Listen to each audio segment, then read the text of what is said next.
अजित पवार आता बोलत होते।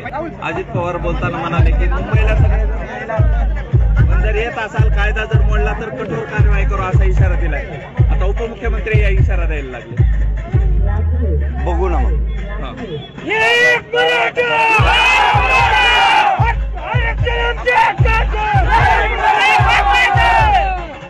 कारवाई तर करा।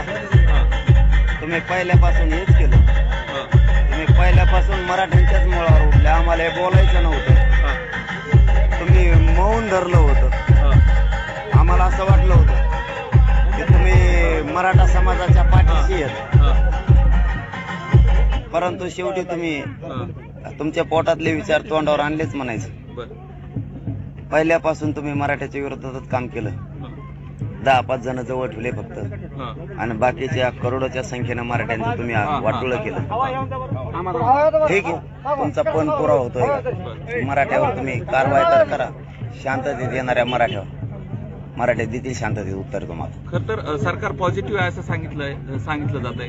अजित पवार अशी भूमिका का घेतात असं वाटतंय, आणि तुमचं काय म्हणणं आहे या गोष्टीवर? ते त्याला स्वतःला असं बोलून सरकार समजत असं।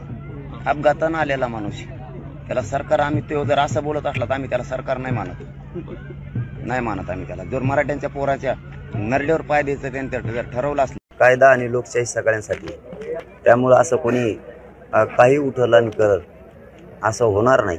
कारण आम्हाला सुद्धा लोकशाहीत अधिकार आहे शांततेत आंदोलन करण्याचा, आणि आम्ही तिथं आमरण उपोषण करतोय। कायदा सुव्यवस्था बिघडत नाही, कारण न्याय मंदिर तर योग्यच न्याय देणार आहे, परंतु ते म्हणतील तसं होणार नाही। त्यांचं स्वप्न आता पूर्ण नाही होणार।